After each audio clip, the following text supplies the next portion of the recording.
To be or not to bop? That is the question. Hello, everyone. Welcome to another episode of To Be or Not to Bop. We're very excited for this episode because we're going to be focusing on, of course, one of my favorite jazz records. What record is that, you ask?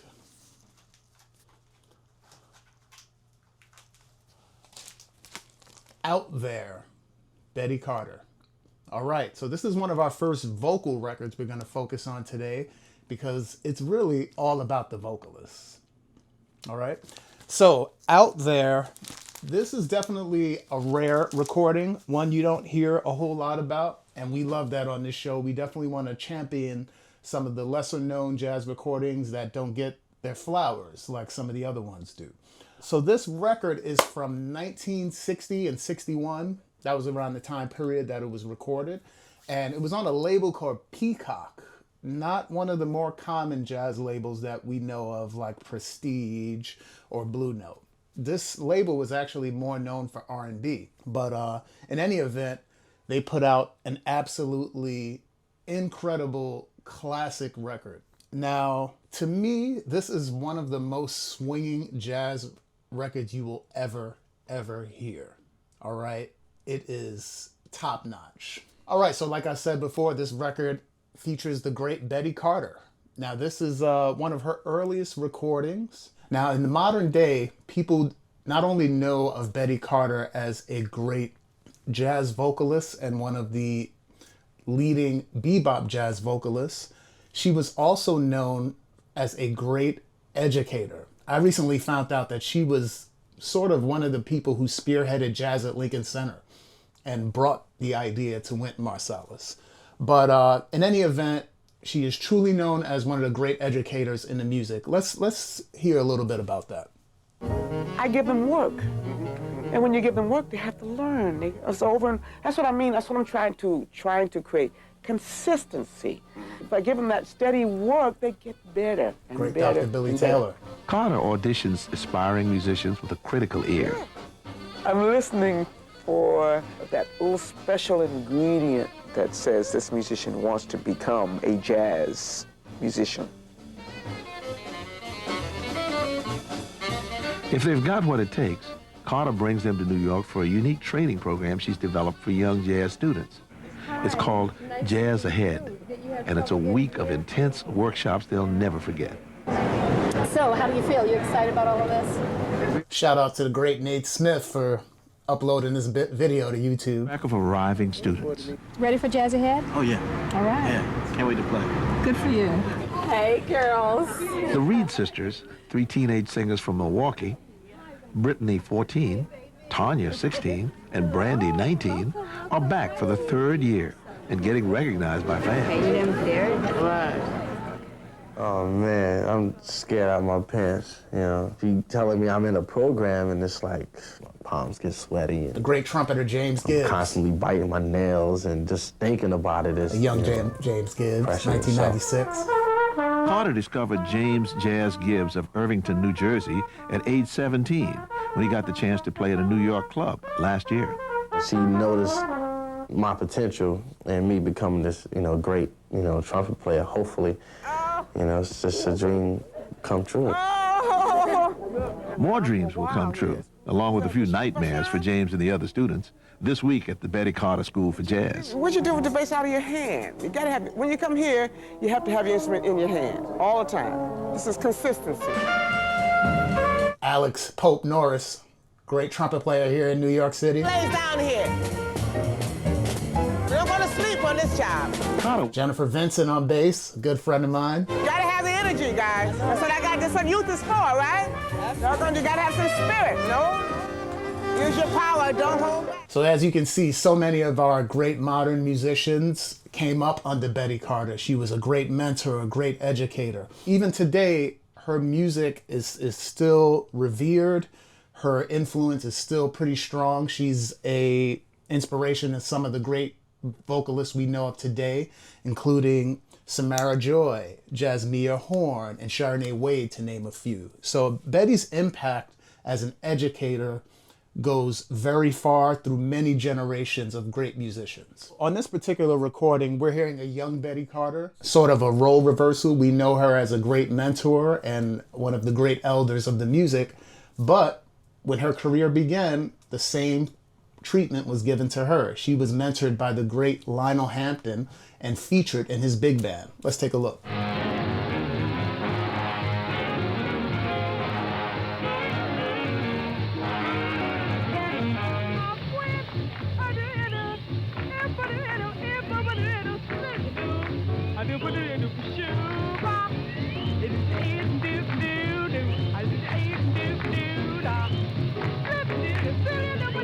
Woo, Bebop Betty. All right, so as you can see here, a young Betty Carter being focused with one of the greats of the swing era, Lionel Hampton. Now, everybody at this particular point in time, this is around 1950, 51, bebop was here to stay. And it even influenced some of the elder masters like Lionel Hampton to jump on and get this bebop energy in their band. And that was really Betty's job in the Lionel Hampton Orchestra, to bring that young, modern, hip bebop energy. So Betty Carter really is, to me, the first bebop baby, the first singer to come out of the bebop era. Now, some people might say Ella Fitzgerald and Sarah Vaughan, and that is definitely true. They are definitely the pioneer vocalists in the bebop idiom, but they're sort of peers with Charlie Parker and Dizzy Gillespie. This is a young musician who was influenced by Dizzy Gillespie and Charlie Parker and brought the music into the future. Let's hear her talk a little bit about her influences and how Charlie Parker and Dizzy Gillespie inspired her. Something going for me. And then I graduated to the conservatory. But I didn't stay there long, because my father died. My mother was by herself, and we weren't very well off. And it was about doing it yourself, no chance of you going to college or anything like that. But then I was fortunate that bebop came along at that particular time, the music that I really learned to love. And so when I heard Charlie Parker and Dizzy Gillespie doing their thing, and I said, this is the kind of music I wanted to get into. Well, see, I could do that. I could improvise early. And then Sarah Vaughan came out with about 1946, and she had the most beautiful voice in the world, so Ella Fitzgerald was already out there. She was scatting, too. She'd done How High the Moon and Lady...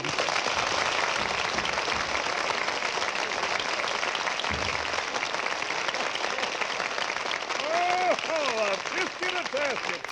I just blew my gasket. Thank you, Dizzy, Dozy, and Dozy. So we had that information that we could gather upon if we wanted to deal in this music, So about 1948, I joined Lionel Hampton as his vocalist for his big band.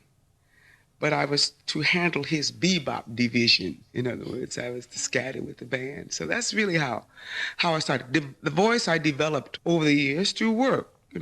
My voice is not, it's just a sound more than it is, a trained voice. It's not trained, it's just a real sound. That's all it is, really. When I discovered the bebop music, then I decided to pursue it because I had won an amateur show contest, and that's enough for your ego. When you win, that, your ego says, oh, you're wonderful, So you think you're great, and you go out there and you keep on trying to live up to what you think you are, I was getting the applause that was necessary to encourage me to continue. And so when I joined HAMP, I went to a dance. I didn't really particularly like Lionel Hampton's music, but I went to a dance, and it so happened that his singer was leaving. And so some of my friends decided, they said, why don't you get up and let Hamp hear you sing? So Hamp called me up on the stage, and I got up and sang and got my response from my clique, my friends who applauded for me, like, whoa, And sure enough, Hamp sent for me about 2 weeks later, and I joined him in Toledo, Ohio. Amazing. She's hanging out at a dance, Lionel Hampton Big Band is playing, and the rest is history. So I think it's remarkable how we hear how Betty viewed herself not necessarily as a great trained vocalist, but a sound. I think that's really cool because the style influenced her. And she looked at herself as an instrument. And it's sort of one of the things that first popped out to me when I listened to Betty Carter singing. I was like, wow, she sounds like a horn player. And the fact that she was not a trained musician allowed her in many ways to develop this original sound. It is sometimes talked about on the jazz scene today that because we are in school, we're getting a lot of information fed to us and sort of like an assembly line approach to learning music. But we can see with some of the great masters, because they didn't go to school, there's a certain originality that just comes out of necessity. When we're really talking about that concept, I think Betty Carter really exemplifies what it's about in terms of being influenced by the masters and organically developing something that becomes your own. All right, so without further ado, let's get into this incredibly swinging jazz recording. The first track we're going to listen to is one written in 1930 by Walter Donaldson entitled You're Driving Me Crazy.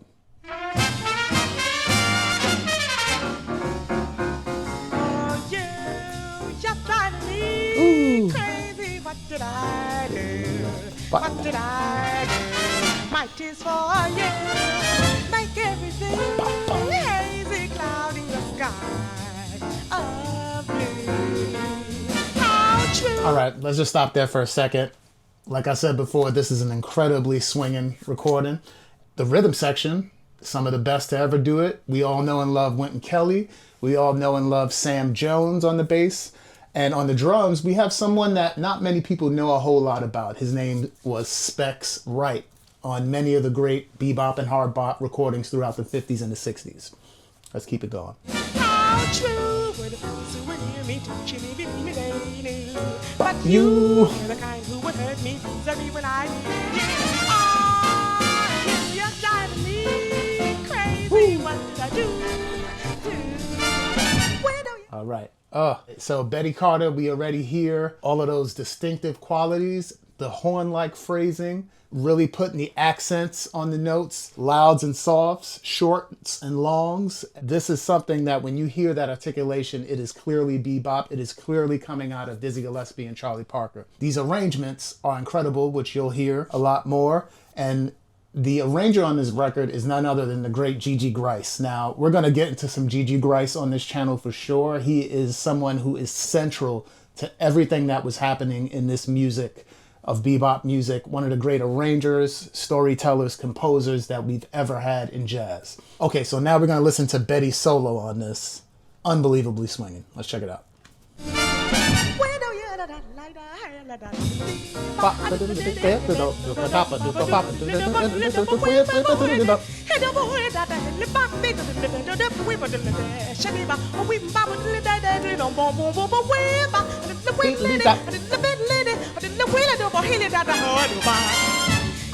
You see what I'm talking about? Swinging hard. All those accents. That particular line she sung, classic bebop motif, 3625, just like in Ornithology. Let's go back to that.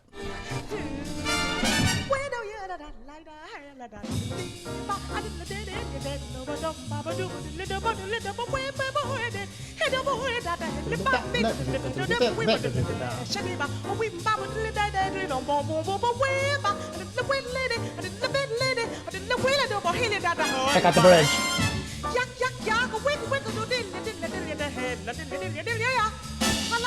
Woo.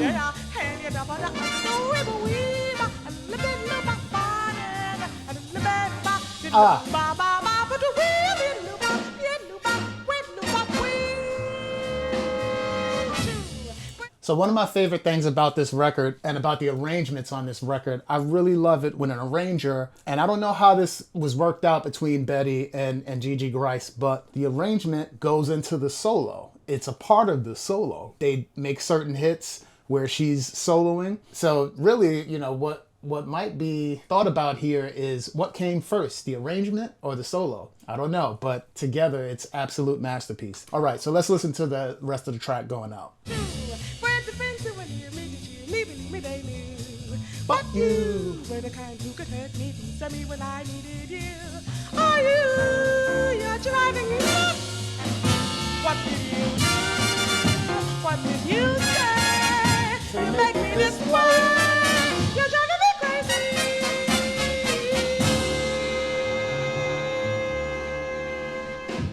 Woo! You're driving me crazy. Super swinging, the great Bebop Betty Carter. So this next track is entitled I Can't Help It, not the Michael Jackson and Stevie Wonder original. No, this is way before that. Actually, this was written in 1933. Let's see what Betty does with this one. I can't help it. That's the way that I am. I can't help it. I don't know how to share. I try to do the things I feel inside, and believe me, that's the real deal. All right, let's stop there. Now that's what some older musicians call a grown folks tempo. We got the great Wynton Kelly, beautiful bluesy lines in the background. We know Wynton Kelly is a master comper. He doesn't just comp chords, but he's really the best at playing behind any type of solo. It's not just a vocalist, but even behind the horn play. He doesn't just play chords, but he plays beautiful phrases. So you heard that there. Specs Wright still on the drums. On this track, we have Peck Morrison on the bass, another unknown. Specs and Peck, how about that? But another relatively unknown bassist in the music, but someone who definitely deserves their flowers. So this one's got a real bluesy feel to it. I really love that first note that Betty comes in with. It reminds me of like a tenor player, of like a Gene Ammons almost, like the vibrato and the way she holds it out and phrases it. Let's just hear that first note. I can't help it. Ooh. That's the way that I am. I can't help it. I don't know how to share. I try to do the things I feel inside, and believe me, that's the real deal. So very much that horn player style phrasing. Oh, incredible. All right, let's check out the bridge. Have you considered what it does To your soul, you sell it when you play some other's role. Be yourself, dear. in what you choose to be? I'll not change you. I need you. Can't you see? So try me, and maybe you'll love me, 'cause I can't help it. That's the way that I am. Ooh, unbelievable phrasing, just gliding over the time. I really love the lyrics too. Kind of a message in this song, and she really delivers that message. All right, so this next section coming up it's kind of weird. It's like, is it a solo section? Let's check it out. That's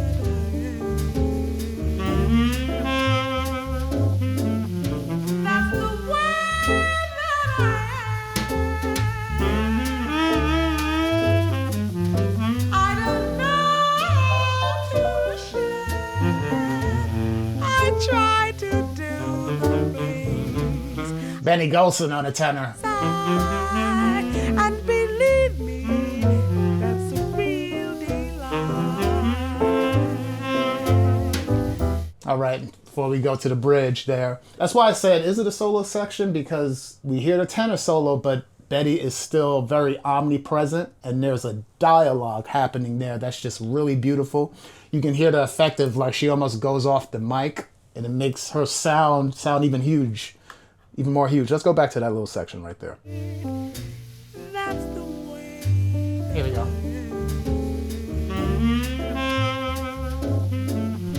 That's the way that I am. I don't know to share. I try to do the things I feel inside, and believe me, that's the real deal. So we are absolutely hearing one of the true originals of the music. And, you know, when I hear her in that particular section, you can imagine maybe if she went to a conservatory, certain characteristics of her voice might have been discouraged, you know, because it was certainly abnormal from what we had been hearing at the time. Certainly not like a Ella Fitzgerald or Sarah Vaughan, but her own thing. So it's beautiful. I think that's one of the great messages of when we really dive into Betty Carter. And I really encourage all of you to go down the rabbit hole of Betty Carter, because one of the things that's so great is she lived a relatively long life, and there's so much beautiful content on YouTube in terms of her performances, recordings, interviews, and you really get to see how she had such a huge impact on the jazz scene from all the way from that early bebop era to the present. I was fortunate to work with one of her former drummers, the great Winard Harper, and that was my graduate degree of music. I went to SUNY Purchase College and got a great education there, but really things came together when I worked with the great Winard Harper, and he worked with the great Betty Carter, and he had so many amazing stories, certain ones I am not going to tell on camera. You'll have to talk to Winard about that. But it's just a beautiful thing how lineage works in this music. All right, let's hear the rest of this track to the end. Have you considered what it does to your soul? You sell it when you play some other's role. Be yourself, dear, in what you Choose to be. I'll not change you. I need you. Can't you see? So try me, and maybe you'll love me, 'cause I can't help it. That's the way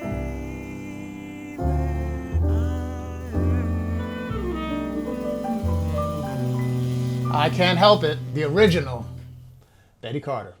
So this next track we're going to get into is, you know, I usually do 3 tracks, but I love this record so much. We're going to sneak in and do 4.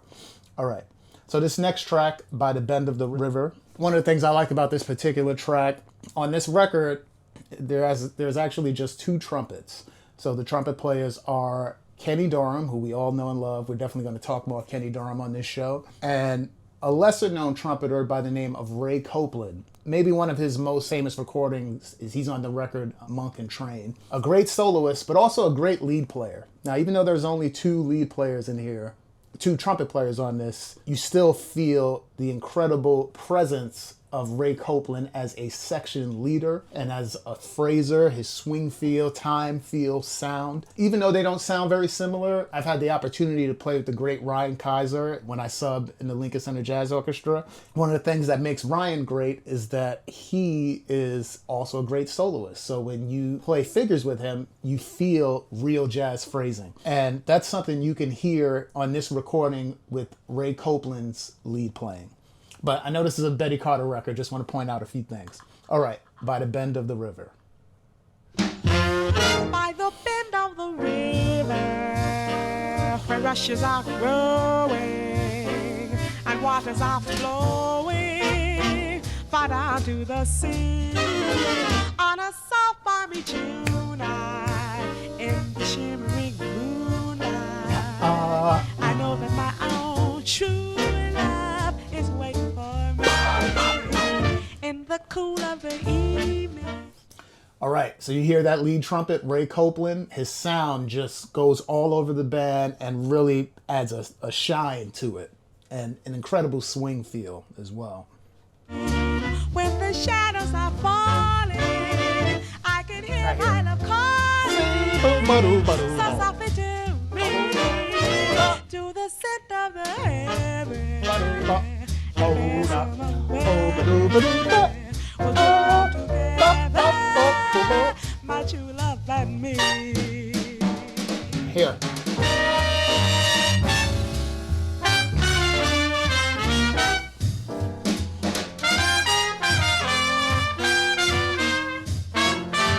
By the bend See what I'm saying? Beautiful phrasing. All right. I focused on Ray Copeland. Now let's hear the melody second time through. Now Betty really turns it up in terms of the swing on this and the phrasing. Let's go back a little. By the bend of the river, where rushes are growing, Sam Jones. and waters are flowing, right down to the sea, on a soft, balmy June night, In the shimmering moonlight. I know that my own true love is waiting for me. In the cool of the evening. You hear that phrasing? It's all about where she puts the dips, the bends, the strong accents on the articulation. Signature bebop. When the shadows are falling, I can hear my love calling so softly to me. Through the scent of the heaven, in fair summer weather, we'll drift down together, far down to the sea, in the shimmering moonlight, in the cool of the evening. I know that my own true love is waiting for me. By the bend of the river. Woo! So swinging. Betty Carter. Shout out to Ray Copeland as well. All right, so you vinyl collectors, you heard those last three tracks. The proof is in the pudding. Betty Carter, super swinging. Beautiful tone, a complete original. The band is swinging, great arrangements. Shout out to Gigi Grice. And this is an essential. This is a record you should add to your collection. You know, it's great to have some Frank Sinatra in there, some Ella Fitzgerald, but dig Betty Carter. And if you want to impress your friends, this is a record to have. So now we're going to get into the last track that we're diving into from Betty Carter Out There. And this is my favorite song on the record. It's entitled The Bluebird of Happiness. I really like this one. It's a beautiful progression, written in the 30s also. It's a song of optimism. Actually, I'm going to play a little quick clip, because I really like to do this for standards, of the original version. Let's check out the original version really quick. We ain't going to listen to too much of it. Performed by Jan Pierce. Before it is too late, so be like I, hold your head up high, till you find the bluebird of happiness.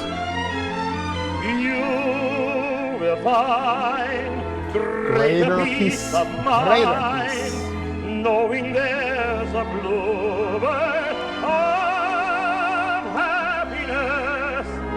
And when he sings to you, though you're deep in blue, you will see a ray of light creep through. And so remember this, life is no abyss.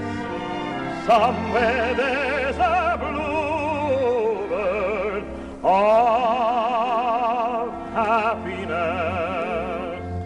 All right, so there's the original version. It's always funny to me to think of the fact that musicians like Betty Carter grew up listening to these versions that don't sound anything like what they do, but they make it their own. So that was recorded in the 1940s. Now, let's check out the Betty Carter version from Out There. Super swinging. Be like I, hold your head up high, till you find the bluebird of happiness.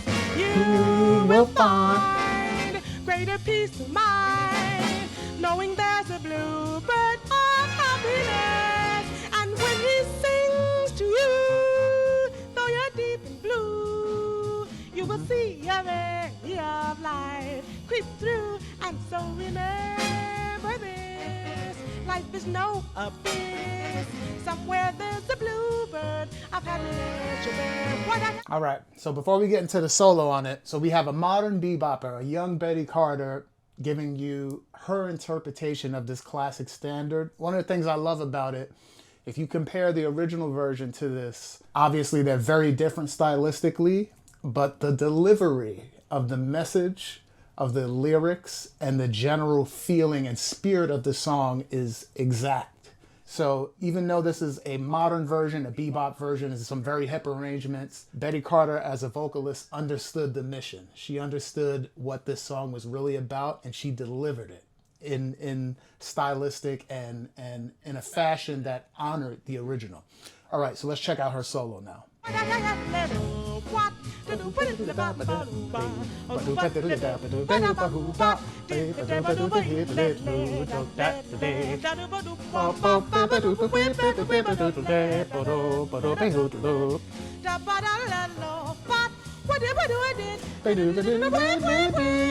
right, so I'm gonna stop it right there. Remember what we talked about earlier with Gigi Grice's writing and how they framed these solo sections of Betty scatting flow seamlessly into the arrangement. And it just, again, that question for me is, what came first, the solo or the arrangement? We don't know, but it's so brilliant the way this is done. Let's go to the end of the solo so we can hear what we're talking about.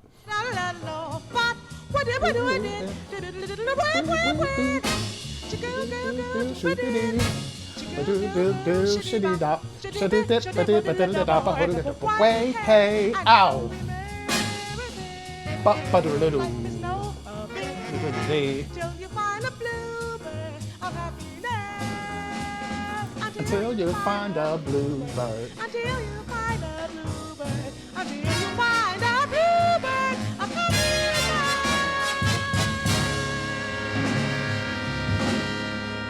Big tritone at the end. Bebop, baby.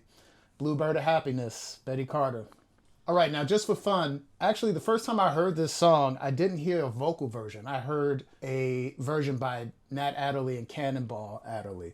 And at the time, I didn't know this was a standard, but it's an interesting thing. We'll dive into this record actually later on at some point. It's a Nat Adderley record, but let's hear their version because it's a slick kind of remix or contrafact of the song, because we're going to hear the melody that you recognize, Bluebird of Happiness, but then we're going to hear how they seamlessly weave it into a bebop contrafact at the same time.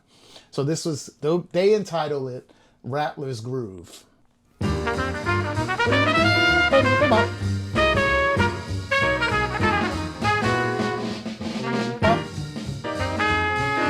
Hold your hand up high till you find a bluebird of happiness. But now lines.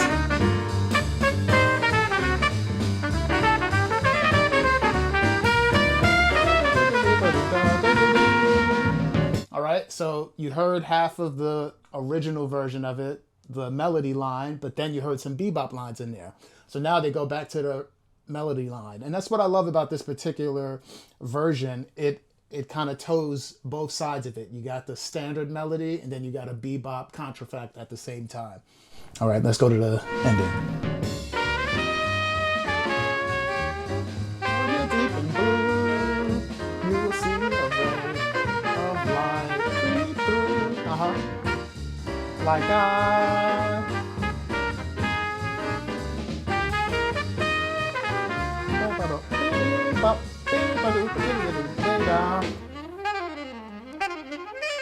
I'm gonna stop it there because that's for another episode. Cannonball with that kill and break.